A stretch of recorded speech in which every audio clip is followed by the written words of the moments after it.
Hey, what is going on? This is Mark from Boiling Steam. Today I'm going to be looking at the Odroid-Go Advance, which was made by Hardkernel. This is basically what you get when it's put together. The dimensions, according to the Odroid wiki, are 6.1 by 2.8 by 8 inches, 0.8 inches, and weighs about 6 ounces. So to compare the size, I have my Pine phone here, which is same size as your standard smartphone. If we were to look at the comparison between the two, they're basically just the same size. So it's pretty tiny. Can easily fit in your pocket.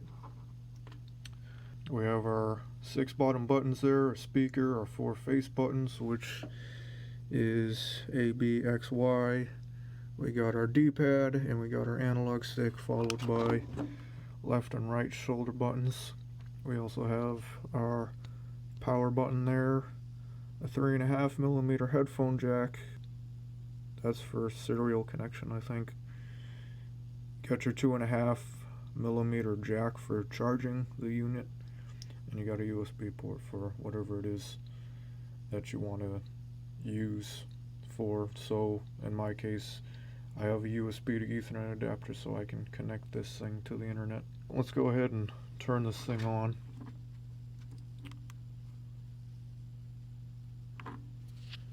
Okay, that is the Hardkernel logo that shows up when you boot it up, and I installed Emulation on this SD card. Emulation version 3.5. It's still in an alpha state. I did add some background music, so that background music plays with Emulation Station. I don't know what distribution Emulation is based off of, nor do I know what kernel version it's based off of, but it boots Emulation Station on startup, so we have access to our emulators here. That's kind of difficult with just one hand.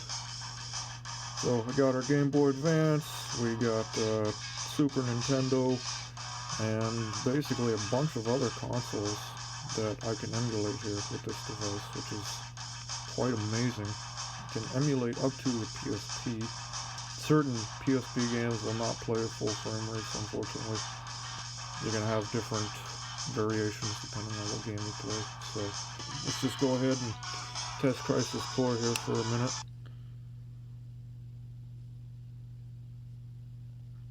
So we got our frame rate there.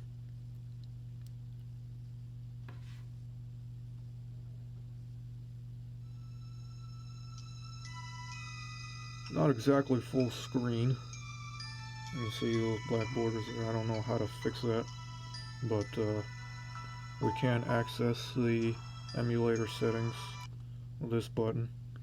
It'll access PP, SSPP settings, and then from here I can change whatever settings I want to get a better frame rate. I can change the video settings here. I can change the frame skipping if I want. All this other stuff that I can turn on or off to get a speed up here. But for this game in particular, I don't really need to mess around with anything because it runs just fine. So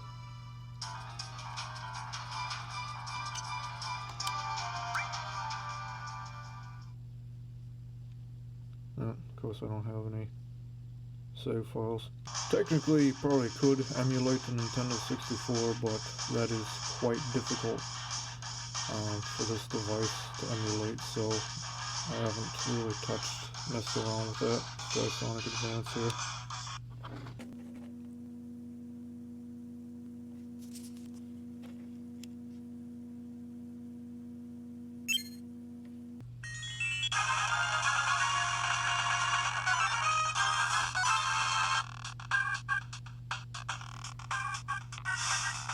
I like Knuckles.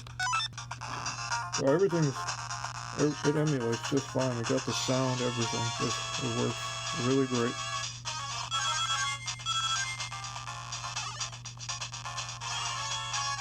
At Super Nintendo, how about some Donkey Kong Country? Gotta have some Donkey Kong.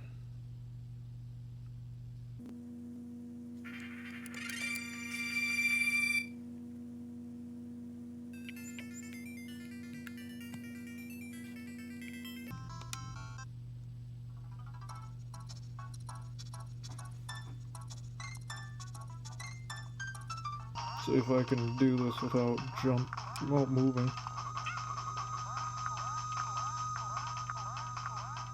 Come on, come to me.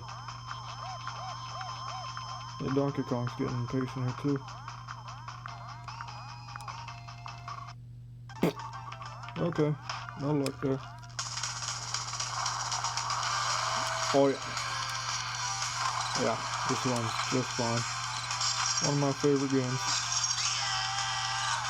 So it's just a demo of some of the games that can be emulated through this device. This is an amazing device by Hard Kernel. Definitely recommend you check it out and build one of these on your own and give it a shot.